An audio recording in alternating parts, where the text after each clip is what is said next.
Hello student, welcome back to my channel Samrat academy. Student, मेरा नाम है आकाश और मेरे प्यारे विद्यार्थियों, जितने बच्चे 2023 बोर्ड एग्जाम देने वाले हैं उनके लिए वीडियो बहुत ही ज्यादा इंपॉर्टेंट है, क्योंकि 20 नंबर का सबको मालूम है कि 20 नंबर का आप लोगों को ऑब्जेक्टिव क्वेश्चन आने वाला है।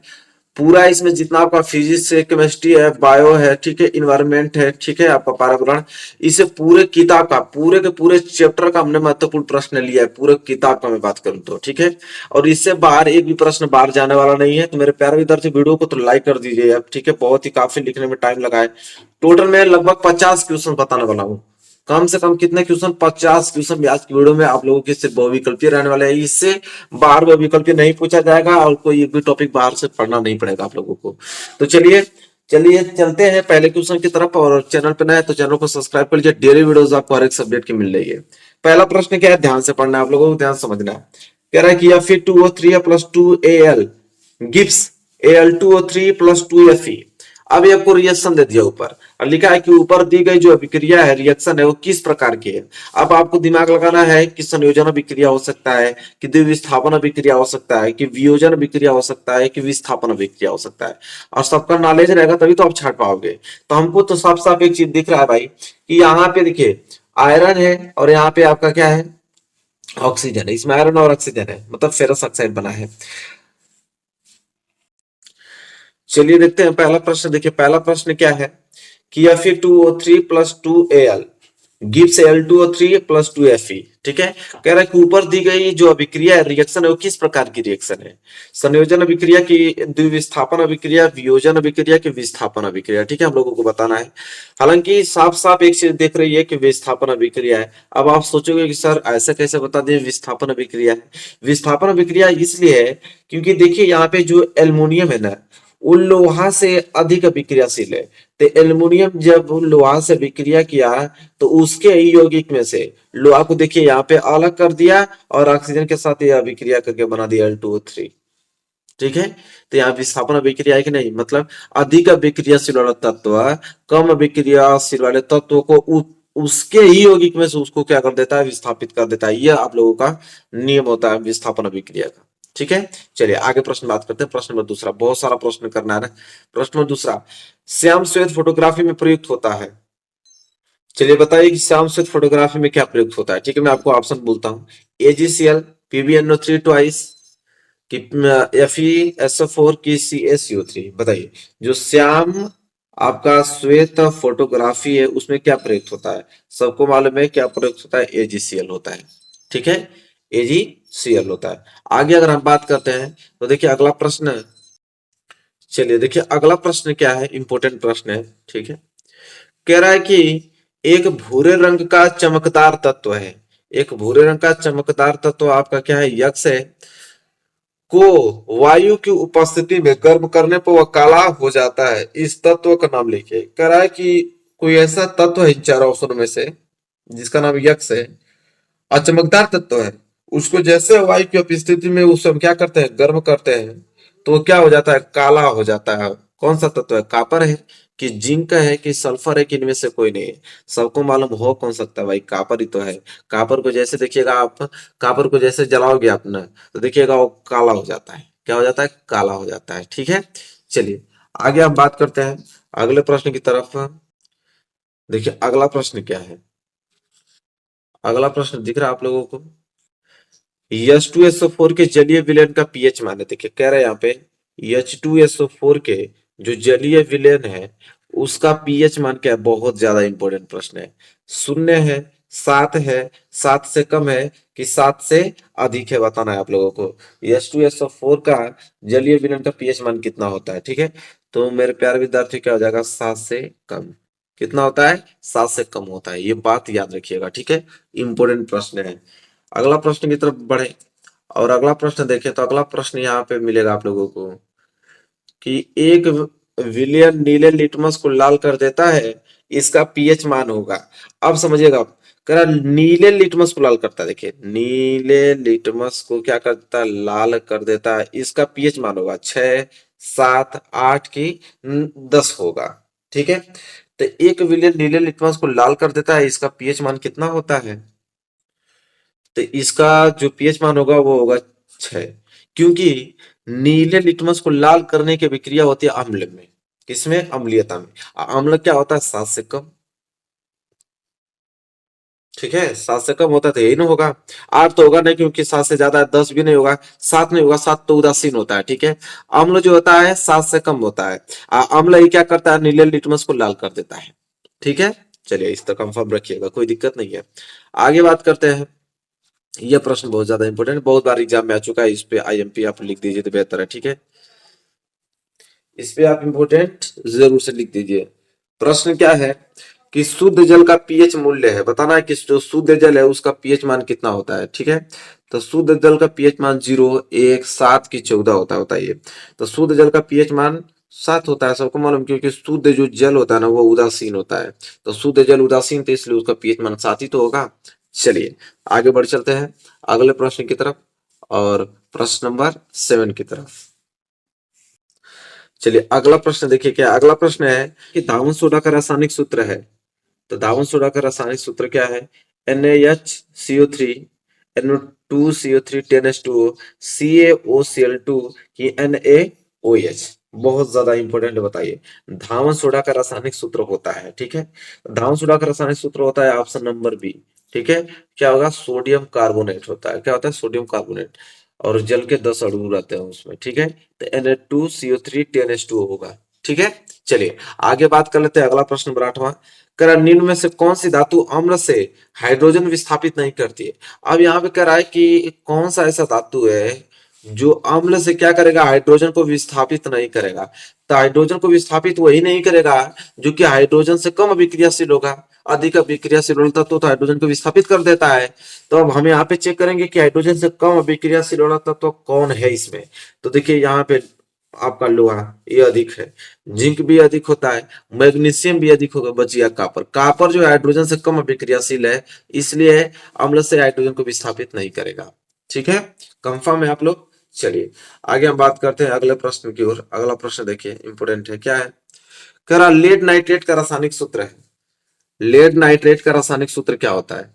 तो लेड नाइट्रेट का रासायनिक सूत्र PbNO3, PbNO3 whole twice, PbNO2 whole twice कि PbO, बताइए। लेड नाइट्रेट का रासायनिक सूत्र तो क्या होता है, option B, PbNO3 whole twice. ये आपका लेड नाइट्रेट का रासायनिक सूत्र होता है, याद कर लीजिएगा अच्छे तरीके से, ठीक है।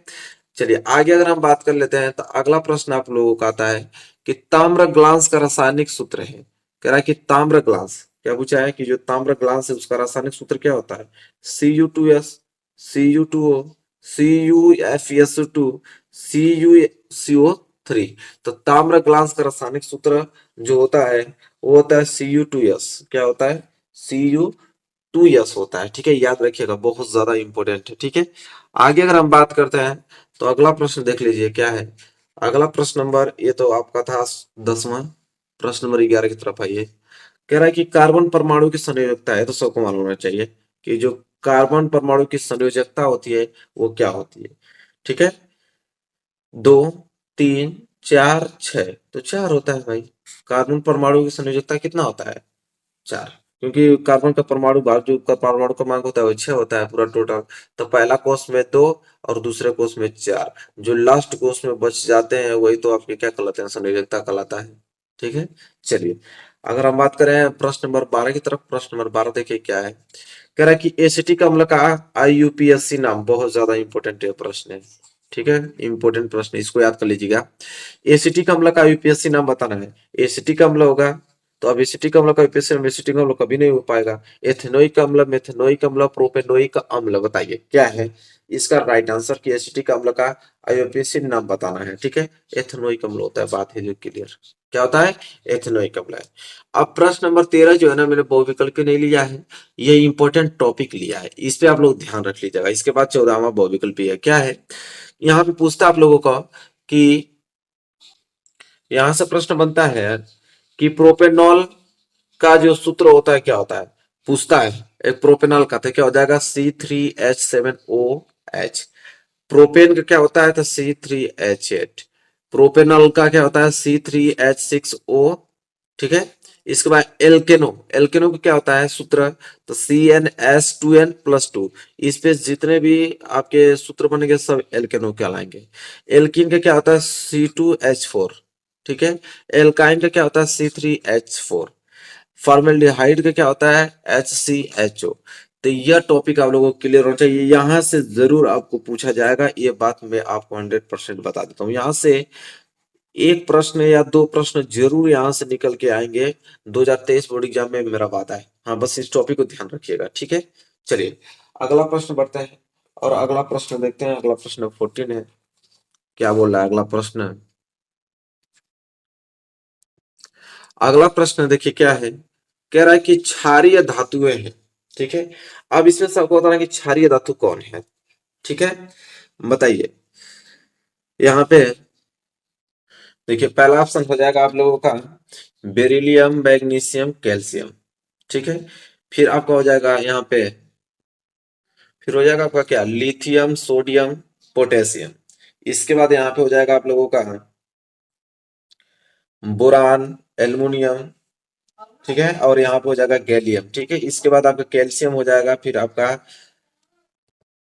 Ag जो कि सिल्वर, और Au जो कि क्या होता है, गोल्ड होता है, ठीक है। तो इसमें बताना है जो क्षारीय धातुएं कौन है, इसमें पूरा लिस्ट में आपको बताना है कि क्षारीय जो है धातुएं कौन सी है, ठीक है। तो जल्दी से सोच समझ के आंसर दीजिएगा इसका। तो क्षारीय धातु ऑप्शन नंबर बी है, ठीक है, लिथियम, सोडियम और पोटेशियम। क्लियर है। चलिए आगे हम बात कर लेते हैं। अगला प्रश्न यहाँ पे क्वेश्चन नंबर 15, क्लोरोफिल अवशोषित करता है, ठीक है। क्लोरोफिल अवशोषित करता है, ध्यान सुनिए सर।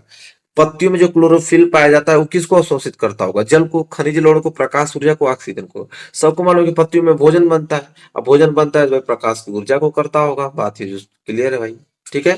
क्लोरोफिल अवशोषित करता है प्रकाश ऊर्जा, और भोजन के लिए ऑक्सीजन की जरूरत नहीं होती है, कार्बन डाइऑक्साइड की जरूरत होती है, ठीक है।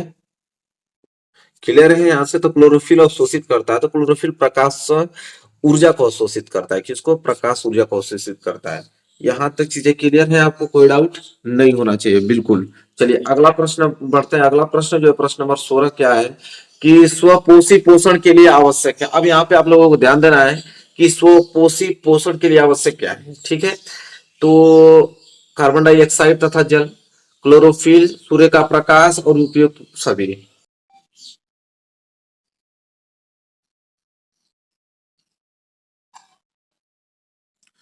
तो देख लीजिए कि स्वपोषी पोषण के लिए आवश्यक क्या होगा, ठीक है। कार्बन डाइऑक्साइड तथा जल होगा, क्लोरोफिल होगा कि सूर्य का प्रकाश, उपयुक्त सभी। तो देखिए सब चाहिए, कार्बन डाइऑक्साइड भी चाहिए, जल भी चाहिए, क्लोरोफिल भी चाहिए, सूर्य का प्रकाश भी चाहिए। इसलिए क्या हो जाएगा इसका, उपयुक्त सही हो जाएगा। क्या हो जाएगा? उपयुक्त सही, ऑप्शन नंबर डी। 16 का क्या हो जाएगा? डी राइट आंसर हो जाएगा। आगे बात कर लेते हैं प्रश्न नंबर 17 की तरफ। कह रहा है कि यकृत स्रावित करता है, ठीक है। यकृत मतलब लीवर। लीवर कौन सा रस स्रावित करता है? लार, जठर रस, पीत रस कि अग्नाशयी रस? बताइए, बहुत ज्यादा इंपॉर्टेंट है, क्वेश्चन नंबर 17। तो देखिए यकृत, हमारे लीवर में पीत रस निकलता है, ठीक है, क्योंकि हमारे लीवर में आपका यहाँ पे पीत पाई जाती है, ठीक है, वहां से स्रावित होता है आप लोगों का पीत रस, ठीक है।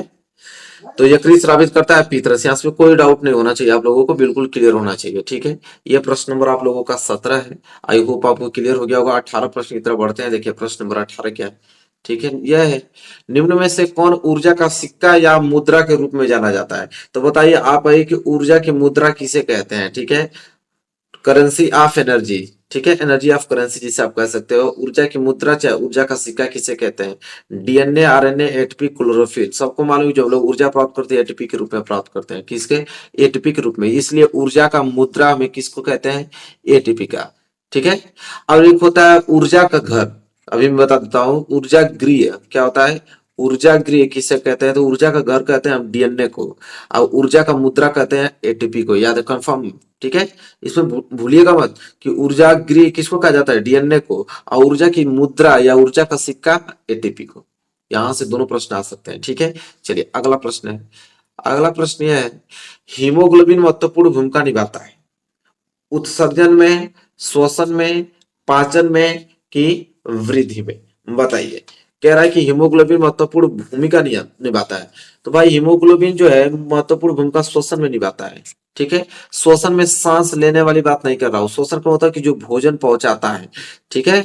जैसे हमारा कोई भी खाना खाते हैं तो वो ग्लूकोज के फॉर्म में इकट्ठा होता है। ग्लूकोज में जब से ऑक्सीजन मिलता है तो वो शुद्ध रुधिर हो जाता है। शुद्ध रुधिर को हीमोग्लोबिन क्या करता है, पूरे अंग तक पहुंचाता है। ठीक है, चलिए आगे बात कर लेते हैं। अगला प्रश्न यह है कि मनुष्य के हृदय में कोष्ठों या वैष्णों की संख्या होती है। कह रहा है कि मनुष्य का जो हृदय है उसमें कितने कोष्ठ में वैष्णों की संख्या होती है। सबको मालूम है कि हृदय कैसे बनता है। मान लीजिए मैं एग्जांपल लेता हूँ, हृदय से 4 कोष्ठ होते हैं, इस तरह 4। ठीक है, ये आपका दाया अलिंदा दाएं नीले, बाया अलिंदा बाएं नीले, 4 होते हैं। क्या ऑप्शन हो जाएगा? ऑप्शन नंबर डी हो जाएगा। मनुष्य के हृदय में कोष्ठों की संख्या कितनी होती है? 4। कौन कौन सी? तो दाया अलिंदा दाएं नीले, बाया अलिंदा बाएं नीले होती। ठीक है, चलिए आगे हम बात कर लेते हैं। अगला प्रश्न देखिए क्या है। अगला प्रश्न है कि पादप में जाइलम होता है। कह रहा है कि पौधे में जो जाइलम का कार्य क्या होता है? तो जाइलम का कार्य जल का वहन करना है, भोजन का वहन करना है, अमीनो अम्ल का वहन करना है, कि ऑक्सीजन का वहन करना है। बताइए क्या होगा इसका राइट आंसर। तो पादप में जाइलम का उत्तरदायी है। मैं चलिए आपको एक ट्रिक बताता हूँ, उस ट्रिक से आप दोनों प्रश्न याद कर लेंगे। देखिए जाइलम, तो जाइलम जो करता है ना, तो ज से जल, ज से जल मतलब जल का संवहन करता है। जल का संवहन करता है कौन? जाइलम। और एक आएगा आपका फ्लोएम। क्या आएगा? फ्लोएम। तो फ्लोएम मतलब एफ, एफ एफ एफ से फ, तो एफ मतलब फूड, और फूड मतलब भोजन। तो भोजन का संवहन फ्लोएम करता है और जाइलम को है जल का संवहन करता है। ठीक है, एक प्रश्न जरूर आएगा, इतना याद रखिए। चलिए प्रश्न नंबर 21 कंप्लीट। प्रश्न नंबर 22 की तरफ बढ़ चलते हैं। चलिए आइए देखिए प्रश्न नंबर 22। प्रश्न नंबर 22 क्या कहता है कि फ्लोएम द्वारा भोजन का स्थानांतरण होता है। अभी हमने बताया है, अभी जस्ट बताया है, लेकिन यहाँ पे आपसे क्वेश्चन पूछा है कि फ्लोएम द्वारा भोजन का, मैंने बताया ना कि फ्लोएम किसका स्थानांतर, किसका संवहन करता है? भोजन का। लेकिन वो भी भोजन किस फॉर्म में ले जाता है? सुक्रोज के रूप में, प्रोटीन के रूप में, हार्मोन्स के रूप में, वसा के रूप में। एक बात बताऊंगा, थोड़ा ध्यान से सुनना है। देखिए जो पौधा होता है भोजन बनाता है तो ग्लूकोज के फॉर्म बनाता है। किसके? ग्लूकोज के फॉर्म में बनाता है। ठीक, बनाता है ग्लूकोज के फॉर्म में। अगर कुछ खाना इसका बच जाता है तो वह स्टार्च के रूप में उसको एकत्रित कर देता है। किसके रूप में? स्टार्च के रूप में। लेकिन पूरे शरीर में जो भोजन पहुंचता है फ्लोएम द्वारा, तो फ्लोएम ना तो ग्लूकोज के रूप में ले जाता है और ना तो स्टार्च के रूप में ले जाता है। वो कहता है मुझे सुक्रोज के रूप में उसको बनाओ, तब मैं पूरे शरीर में ले जाऊंगा। तो इसलिए याद रखना आप लोग कि फ्लोएम द्वारा जो भोजन पूरे शरीर में पौधा पहुंचाता है वो सुक्रोज के रूप में पहुंचाता है, न कि ग्लूकोज और न कि स्टार्च के रूप में। ठीक है, पूरा डिटेल में हमने बताया है। अगला प्रश्न 23। 23 क्या है कि मनुष्य में वृक्क एक तंत्र का भाग है जो संबंधित है। अच्छा आप बताइए कि हमारे मनुष्य में जो हम लोग हैं उसमें वृक्क एक तंत्र का भाग है। ठीक है, तो वृक्क एक तंत्र का भाग है जो संबंधित किससे? पोषण से, कि श्वसन से, कि उत्सर्जन से, कि परिवहन से। Question number 23 very very most important question है। सबको मालूम है कि भाई कि वृक्क क्या होता है। ठीक है, वृक्क मतलब आपका क्या होता है? वृक्क किडनी। तो किडनी एक तंत्र का भाग है। तो किडनी क्या करता है भाई? उत्सर्जन करता है भाई। ठीक है, उत्सर्जन करता है, निकालता है टॉयलेट। ठीक है, तो आई होप आपको यहां तक क्लियर हुआ है। चलिए आगे हम बात करेंगे। 24 कह रहा है कि पादपों में जाइलम का कार्य होता है। देखिए उस वो भी प्रश्न यही था, ये भी प्रश्न यही है कि पादपों में जाइलम का कार्य होता है। बस वहां पे उत्तरदायी पूछा था, यहाँ पे कार्य पूछा है। ठीक है, बस वर्ड को चेंज करता है, बाकी वही चीज है। तो पादपों में जाइलम का कार्य होता है उत्सर्जित वर्ज्य पदार्थों का सम्मान, कभी नहीं। जल का सम्मान तो जाइलम जल का ही ना करेगा भाई, हमने इतना अच्छा सा ट्रिक बताया आप लोगों को। फ्लोएम रहता तो भोजन का सम्मान होने लगता। फ्लोएम किस रूप में भोजन को ले जाता है? तो सुक्रोज के रूप में, अभी हमने देखा है। तो सारी चीजें क्लियर होनी चाहिए आप लोगों को। ठीक है, चलिए अगला प्रश्न कर रहा है कि लार में कौन सा एंजाइम पाया जाता है? हमारे लार जो होता है उसमें कौन सा एंजाइम पाया जाता है? ठीक है, हमसे पूछ रहा है कि कौन सा enzyme. Pepsin enzyme, amylase enzyme, trypsin enzyme, lipase. सबको मालूम है एमिलेज एंजाइम पाया जाता है। लार में कौन सा एमिलेज एंजाइम पाया जाता है? ठीक है, इस बात को एकदम अच्छे तरीके से क्लियर रखना आप लोग। क्वेश्चन नंबर 25 है, मोस्ट इंपोर्टेंट है। अगला प्रश्न बढ़ेंगे क्वेश्चन नंबर 26। कह रहा है फेफड़ों से शुद्ध रक्त आता है। सभी लोग ध्यान सुनिएगा।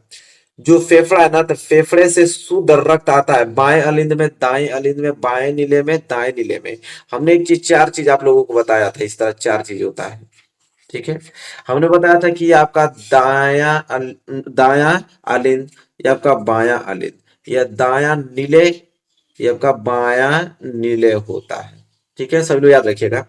तो फेफड़े में शुद्ध रक्त आता है ना धमनी द्वारा, और धमनी पहले लेके आती है उसको कहाँ, बाएं अलिंद में। अब बाएं अलिंद से वो कहाँ चला जाता है, बाएं नीले में। अब बाएं नीले से पीछे से आपको एक धमनी गई होती है जिसे महाधमनी कहते हैं, उसके द्वारा पूरे शरीर में ब्लड जाता है। तो फेफड़ों से शुद्ध रक्त आता है कहाँ, बाएं अलिंद में।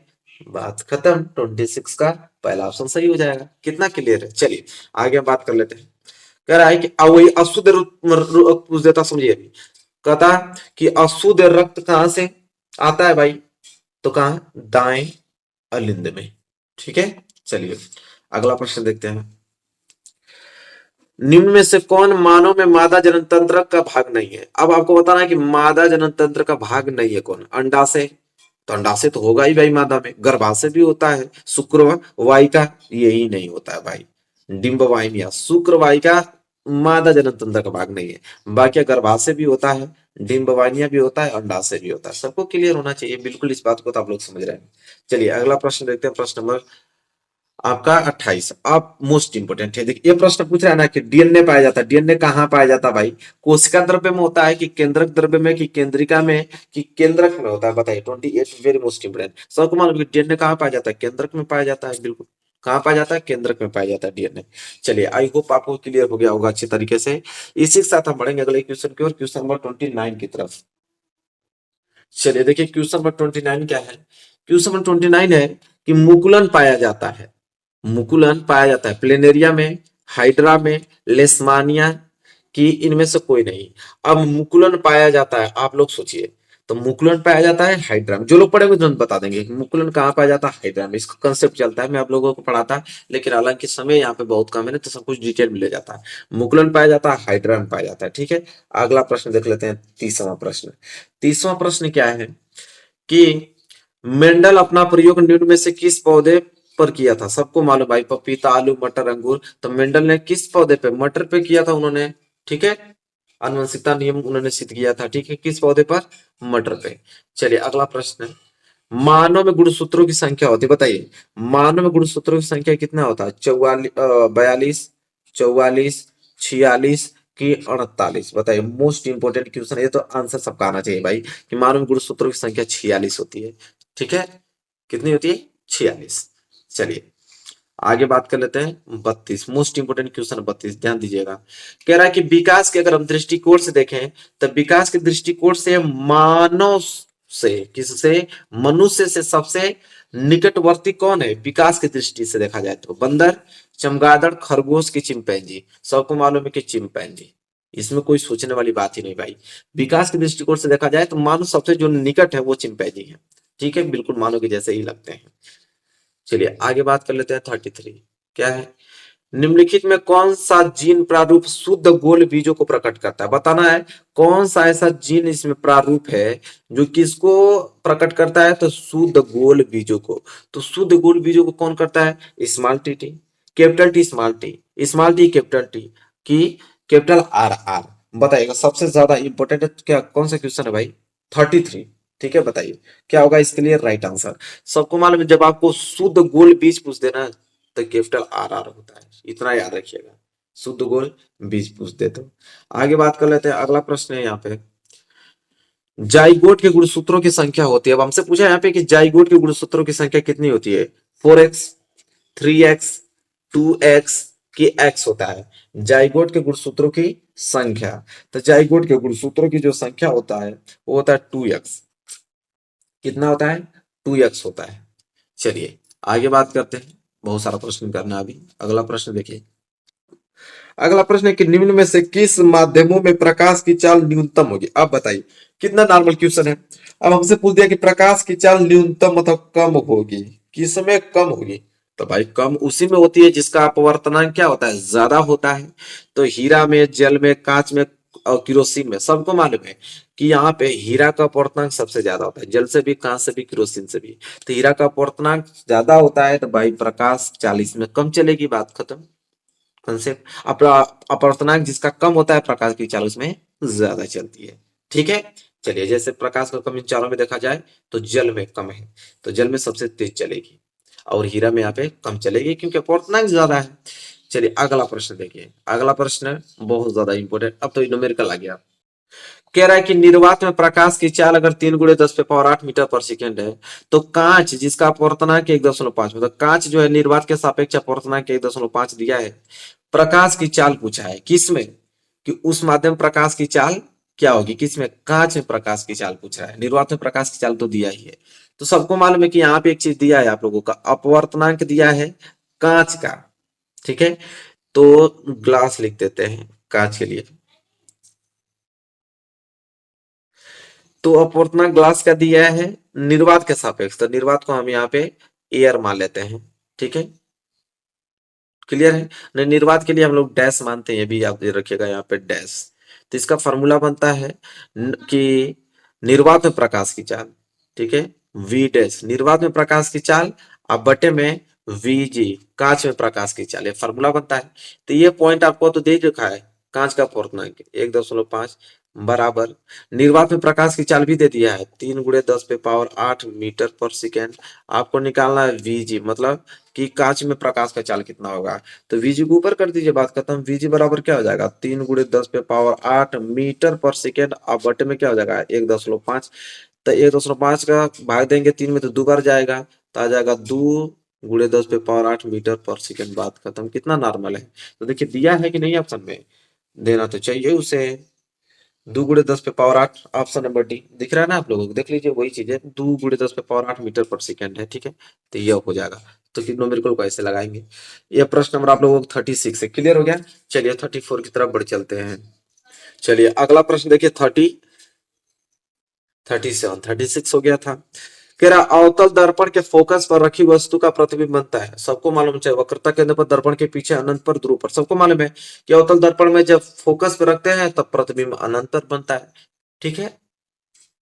और जब कहां पे रखेंगे, अनंत पे रखेंगे तो मुख्य फोकस पे बनता है। जस्ट उल्टा होता है, जब वस्तु को एफ पे रखा जाए, मुख्य फोकस पे रखा जाए, प्रतिबिंब बनता है अनंत पे, या जब वस्तु को अनंत पे रखा जाए तब उसका प्रतिबिंब बनता है मुख्य फोकस पे, ठीक है।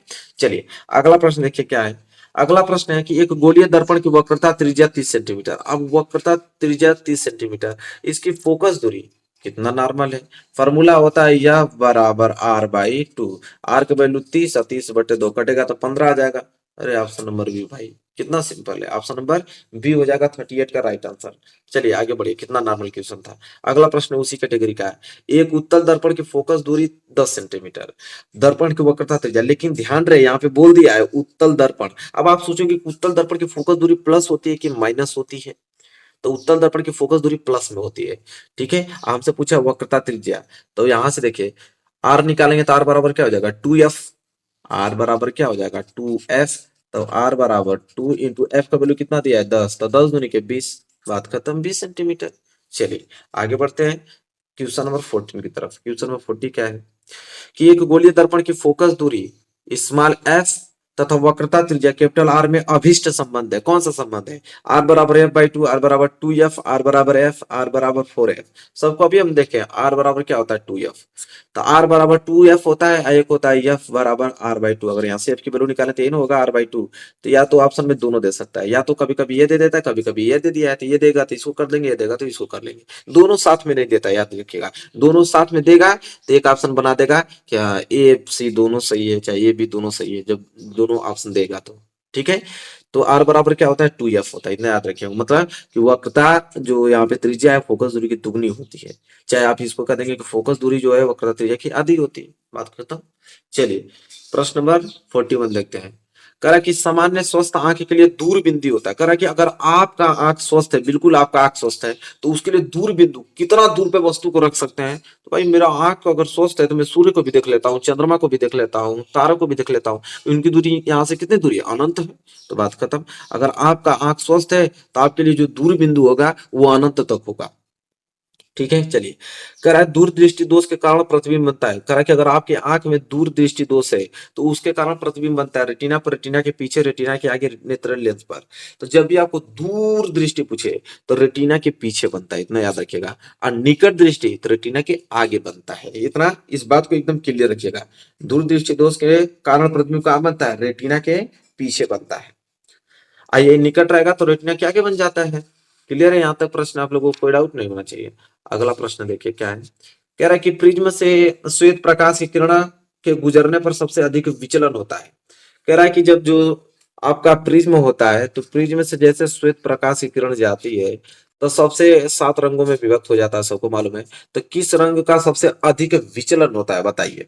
ठीक है, बैगनी रंग का, हरे रंग का, कि पीले रंग का, कि लाल रंग का। मतलब बहुत ज्यादा इंपॉर्टेंट टॉपिक है, बहुत बार एग्जाम में आ चुका है, इतना बात याद रखिएगा। तो बैगनी रंग का होता है अत्यधिक विचलन, किस रंग का?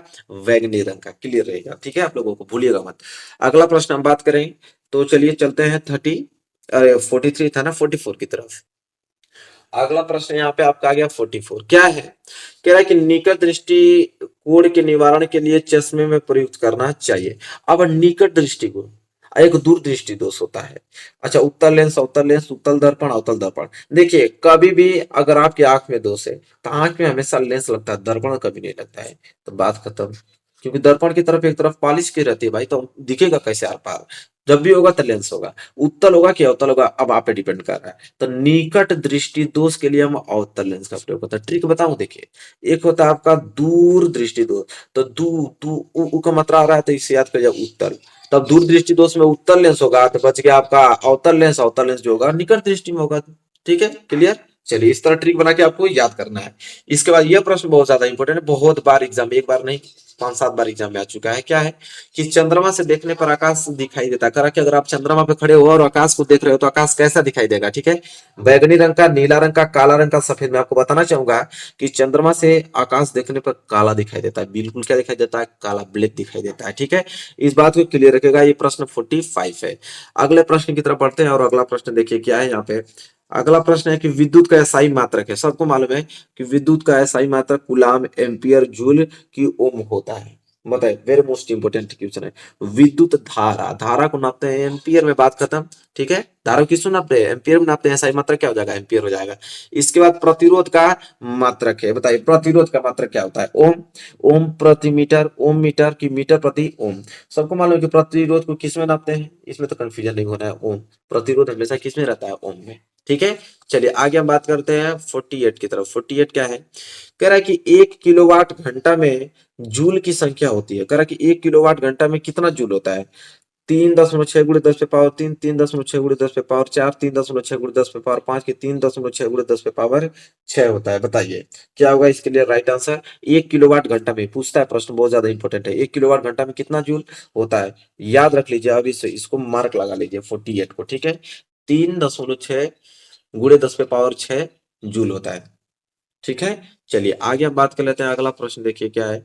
कह रहा है एक अश्व शक्ति बराबर होता है 726 वाट, 736 वाट, 746 वाट के 756 वाट। देखिए आप लोग बताइए, एक अश्व शक्ति बराबर होता है यहाँ पे, तो एक अश्व शक्ति बराबर होता है आपका 746 वाट। इसको याद रखिएगा। ठीक है, ये क्वेश्चन बहुत ज्यादा इंपॉर्टेंट है, बहुत बार एग्जाम में आ चुका है। अगला प्रश्न देखिए बहुत ज्यादा इंपॉर्टेंट है, बहुत बार एग्जाम में देता है। यह प्रश्न क्या है?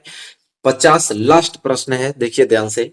कह रहा है कि प्रतिरोध आर, कह रहा प्रतिरोध आर जो है किसी तार के टुकड़ों को 4 बराबर भागों में काटा जाता है। ठीक, कितने? 4 बराबर भागों में। इन टुकड़ों को फिर समांतर क्रम में संयोजित कर देते हैं। यदि तुल्य प्रतिरोध आर डैश हो तो आर डैश बटे आर अनुपात मान होगा। तो इसका जो राइट आंसर हो जाएगा, आर डैश और आर का अनुपात का मान हो जाएगा आपका 1/16। क्या हो जाएगा? 1/16 हो जाएगा, क्योंकि 4 बराबर भागों में काटा जाता है। इन टुकड़ों को फिर समांतर क्रम में संयोजित किया जाता है। ठीक है, समांतर क्रम में संयोजित करके तुल्य प्रतिरोध आर डैश दे ही रखा है और आर डैश बटे आर का अनुपात पूछ रहा है, तो क्या हो गया?